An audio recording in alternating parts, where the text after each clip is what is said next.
Welcome back to education capsule.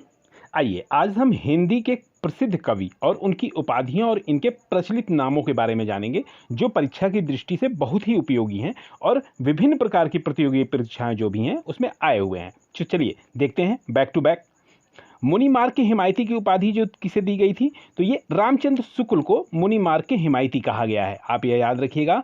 सधुक्कड़ी भाषा का कवि अगर पूछता है किसे कहा गया है, तो कबीर दास जो हैं ये सधुक्कड़ी भाषा के कवि कहे जाते हैं। तो ये आप याद रखेंगे इस बात को। और वात्सल्य रस का सम्राट जो है वो सूरदास को कहा जाता है। और अष्टछाप का जहाज ये भी सूरदास को ही कहा जाता है। यानी अगर अष्टछाप का जहाज कहीं पूछता है और वात्सल्य रस के सम्राट अगर कहता है, तो आप जो टिक लगाएंगे वो सूरदास पे लगाएंगे। हिंदी का जाति कवि किसे कहा गया है, तो ये तुलसीदास जी को कहा गया है जाति कवि। और कवि शिरोमणि की जो उपाधि है वो किसे दी गई थी, ये तुलसीदास को दी गई है। ये आप याद रखेंगे। मानस का हंस ये भी तुलसीदास को कहा जाता है। अगर कहीं पे परीक्षा में पूछता है कि मानस का हंस किसे कहते हैं, तो आप तुलसीदास पे टिक करेंगे। चलिए, क्रांतिकारी कवि किसे कहा जाता है, तो सूर्यकांत त्रिपाठी को।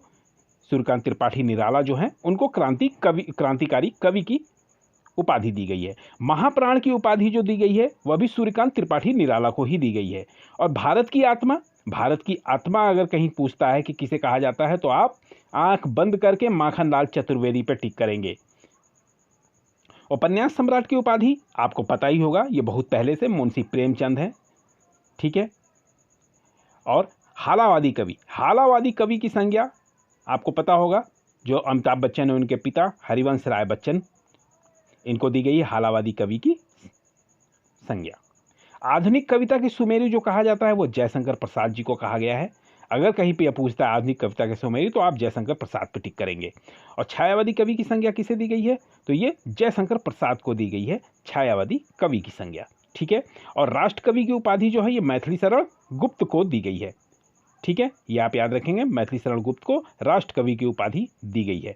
और सुकुमार कवि किसे कहा गया है, तो सुकुमार कवि जो कहा गया है वह किसको, सुमित्रानंदन पंत को कहा जाता है सुकुमार कवि। इसकी उपाधि मिली है। और प्रकृति का चितेरा, कई बार ये पूछ चुका है प्रतियोगी परीक्षाओं में, प्रकृति का चितेरा कहा किसे जाता है, तो सुमित्रानंदन पंत पे आप टिक करेंगे। ठीक है। आधुनिक मीरा किसे कहा गया है, तो आपको पता होगा महादेवी वर्मा जी को कहा गया है, आधुनिक मीरा की उपाधि दी गई है। ठीक है। चलिए आगे देखते हैं हम। कवि सम्राट की उपाधि किसे दी गई है, तो कवि सम्राट की उपाधि जो है वो अयोध्या सिंह हरिऔध जी को दी गई है, कवि सम्राट की उपाधि। ठीक है। चलिए, हिंदी नवजागरण का अग्रदूत किसे कहा गया है, तो हिंदी नवजागरण का अग्रदूत जो कहते हैं वो भारतेंद्र हरिश्चंद्र जी को कहा गया है। ठीक है, आप इसे याद रखेंगे। और प्रसिद्ध आलोचक कवि किसे कहा जाता है, तो रामधारी सिंह दिनकर को कहा जाता है। ठीक है, ये आप याद रखिएगा। और ये हमारे करीब 15 जो है ये क्वेश्चन थे जो बहुत ही इंपॉर्टेंट है परीक्षा की उपयोगी से। एक बार आप इन्हें जरूर देख लें। और पीडीएफ को डाउनलोड करने के लिए आप हमारे टेलीग्राम लिंक पे जा सकते हैं, जो हमने लिंक दी हुई है इस वीडियो में। Thanks for watching. धन्यवाद।